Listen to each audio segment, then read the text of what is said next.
এই ধরনের আরও যে সমস্ত জিনিসের দ্বারা ইসলামের বহির্ভূত কর্মকাণ্ড হয় এবং যেগুলোকে ওলামায়ে একরাম সাপোর্ট করেন না, কোরআন হাদিস সাপোর্ট করেন না, সাধারণত ওই সমস্ত বিষয় দিয়ে চিকিৎসা করাটাকে উনি কখনোই সাপোর্ট করেন না এবং করেন না।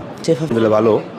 তো এর আগে আমার বোন, আমার ফ্যামিলির সবাই মোটামুটি যার যে সমস্যা হয় আলহামদুলিল্লাহ এই জায়গা থেকে চিকিৎসা নেওয়া হয়েছে। তো ইদানিং আমার ওয়াইফের একটু সমস্যার কারণে এই জায়গায় আসা হয়েছে। তো আলহামদুলিল্লাহ চিকিৎসা নিয়েছি, চিকিৎসা ভালো হয়েছে। আমাদের এখানে ট্রিটমেন্ট করে আমার ওয়াইফ আলহামদুলিল্লাহ অনেক ভালো আছে এখন। সবার জন্য দোয়া রইল, আমাদের জন্য দোয়া করবেন সবাই। আমার অনেকদিন যাবত মাথা ঘুরাইতো, মাথা ঘুরান দিয়ে আমি পড়ে যেতাম, অজ্ঞান হয়ে যেতাম। তো আমার অনেক সমস্যা ছিল 1 বছর যাবত। তো পরে হুজুরের কাছে আসছি, হুজুর বলছে যে আমার জিন জাদু বানের সমস্যা আছে। পরে উনি কাটাইছে, এখন চিকিৎসা করানোর পর আলহামদুলিল্লাহ অনেক সুস্থ। বাড়ি বাড়ি আমার স্বামী স্ত্রীর ভিতরে খুব জন্ড আসলো। আমার বিবি আমার দেখতে পারতো না, হয়তো আমার এই কত বড় অশান্তি আসলো।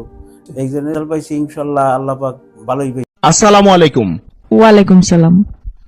মা জননী, আসলে আমরা বেশ কয়েকদিন যাবত চেষ্টা করছিলাম আপনার একটি সাক্ষাৎকার নেয়ার জন্য। হ্যাঁ, আসলে আমি সবসময় পর্দার আড়ালে থাকি আর সবসময় বিভিন্ন মানুষের সমস্যা সমাধানের জন্য তদবির নিয়ে ব্যস্ত থাকি, তাই আপনাদের এতদিন সময় দিতে পারিনি। যা বলার একটু তাড়াতাড়ি বলবেন, ভিতরে লোক বসা, তারা অনেক দূর দূরান্ত থেকে আসছে। মা জননী, আমরা বিভিন্ন গণমাধ্যম এবং লোকমুখে জানতে পেরেছি যে আপনার অনেক অলৌকিক ক্ষমতা রয়েছে, যা দিয়ে আপনি লোকেদের তদবির দেন এবং বিভিন্ন সমস্যার সমাধান করেন। এই ক্ষমতা আপনি কোথায় থেকে পেলেন বা কিভাবে পেলেন, যদি আমাদের দর্শকদের জন্য একটু বলতেন। আমার বাবা মারা যান, আমার বাবার ভীষণ ইচ্ছা ছিল আমি যেন হাফেজা হই, তাই আল্লাহর অশেষ রহমতে মাত্র 7 বছর বয়সে আমি কুরআন খতম দেই।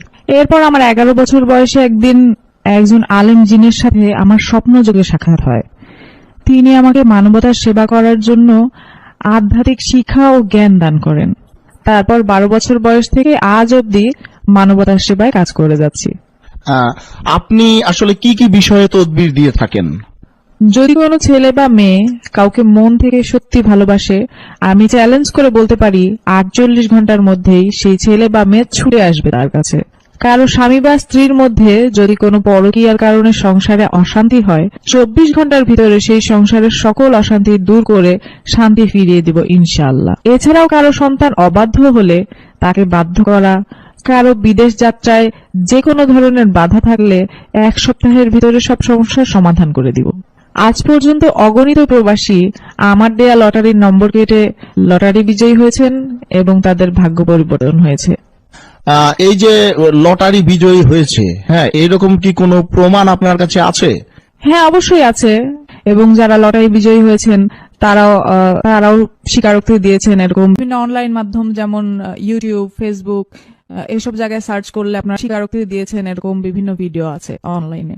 মোহাম্মদ মোবারক হাওলাদার, 2 বছর মালয়েশিয়া এসেছি। এখানে এসে প্রথমে খুব করুণ অবস্থা ছিলাম। গত জুন মাসে মাতাজি রাবেয়া বস্ত্রীর বিজ্ঞাপনটি টিভিতে দেখতে পাই। মাতাজির অলৌকিক শক্তি দেখে আমার পুরোপুরি বিশ্বাস হয় পৃথিবীতে যে এখনো ভালো মানুষ আছেন, আমার মাতাজি তারই বড় প্রমাণ। আমি নাসরিন জেরিন কুয়েত থেকে বলছি। মাতাজি রাবেয়া বস্ত্রীর তদবিরের বরকতে লটারি বিজয় লাভ করে একটি কোম্পানির মালিক হয়েছি। আমি শহীদুল ইসলাম রকি, সিঙ্গাপুর প্রবাসী। আমার অন্ধকার জগতের আশার আলো জাগালেন লটারি জগতের মহামনীষী মাতাজি রাবেয়া বস্ত্রী, যার ফলে আজ আমি একজন সফল পুরুষ। আল্লাহ পাক রাব্বুল আলামিন আমার মাতাজিকে যতদিন হায়াত আছে ততদিন সুস্থ রাখুক।